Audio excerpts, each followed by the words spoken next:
बीते अनेक दशकों में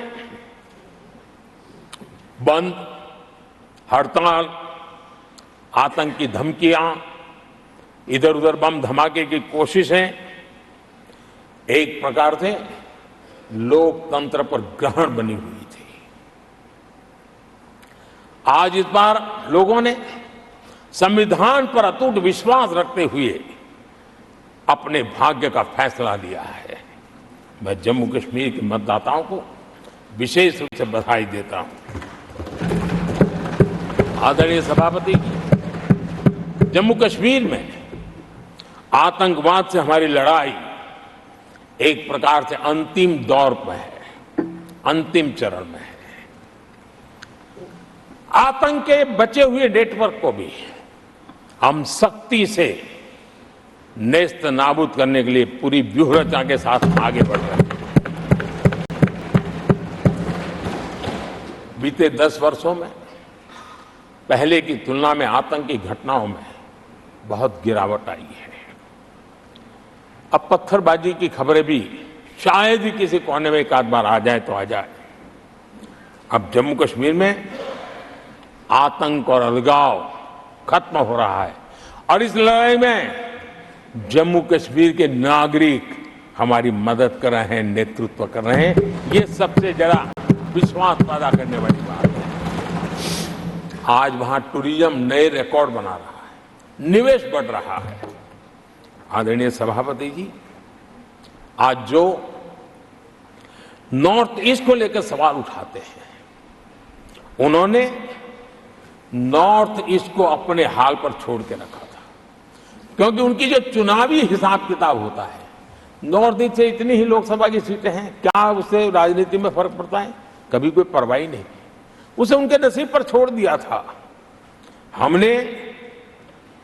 हम नॉर्थ ईस्ट को आज देश के विकास का एक सशक्त इंजन बनाने की और हम ताकत से लगे। नॉर्थ ईस्ट पूर्वी एशिया के साथ ट्रेड, टूरिज्म और कल्चरल कनेक्टिविटी उसका गेटवे बन रहा है। और ये जो कहते हैं ना 21वीं सदी भारत की सदी, उसमें ये इनिशिएटिव बहुत बड़ा रोल प्ले करने वाला है। ये हमें स्वीकार करना है।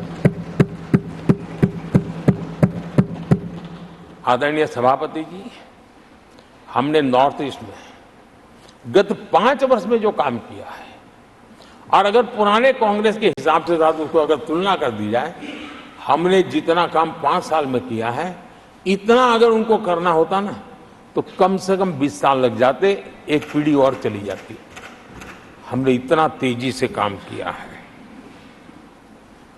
आज नॉर्थ ईस्ट की कनेक्टिविटी उसके विकास का मूलभूत आधार है, उसको हमने प्राथमिकता दी है। और आज भूतकाल के सारे इंफ्रास्ट्रक्चर से कई गुना आगे हम निकल चुके हैं और हमने उसको करके दिखाया है। आदरणीय सभापति जी, नॉर्थ ईस्ट में स्थायी शांति के लिए 10 वर्षों में अनेक प्रयास किए गए हैं और निरंतर प्रयास किए गए हैं। बिना रुके, बिना थके, हर एक को विश्वास में लेते हुए में प्रयास किए गए हैं और उसकी चर्चा कम हुई है देश में, लेकिन परिणाम बहुत ही आशा पैदा करने वाले निकले हैं।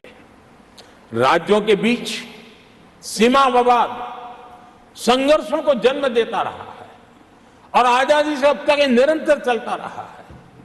हमने राज्यों को साथ बिठा करके सहमति के साथ जितने सीमा विवाद खत्म कर सकते हैं, एक के बाद एक अकॉर्ड करते जा रहे हैं। रिकॉर्डेड है, सहमति की रिकॉर्ड है। और उसके लिए जो सीमाओं में किसी को उधर जाना है, किसी को यहां आना है, कहीं रेखा यहां बनानी, कहीं रेखा वहां, वो सारे काम कर चुके हैं। आदरणीय सभापति जी, ये नॉर्थ ईस्ट की बहुत बड़ी सेवा है। हिंसा से जुड़े संगठन, जो हथियारबंद गिरोह थे, जो वहां लड़ाई लड़ते रहते थे, अंडरग्राउंड रह के लड़ाई लड़ते थे, हर व्यवस्था को चुनौती देते थे, हर काउंटर ग्रुप को चुनौती देते थे, खून खराबा होता रहता था। आज उनको साथ लेकर के स्थायी समझौते हो रहे हैं, शस्त्र सरेंडर हो रहे हैं। जो गंभीर गुनाह के अंदर हैं वो जेल जाने के लिए तैयार हो रहे हैं, अदालत को फेस करने के लिए तैयार हो रहे हैं। न्याय तंत्र के प्रति भरोसा बढ़ना, संविधान के प्रति भरोसा बढ़ना, भारत के लोकतंत्र के प्रति भरोसा बढ़ना, भारत के गवर्नमेंट की रचना पे भरोसा करना, ये इसमें से अनुभव होता है और आज हो रहा है।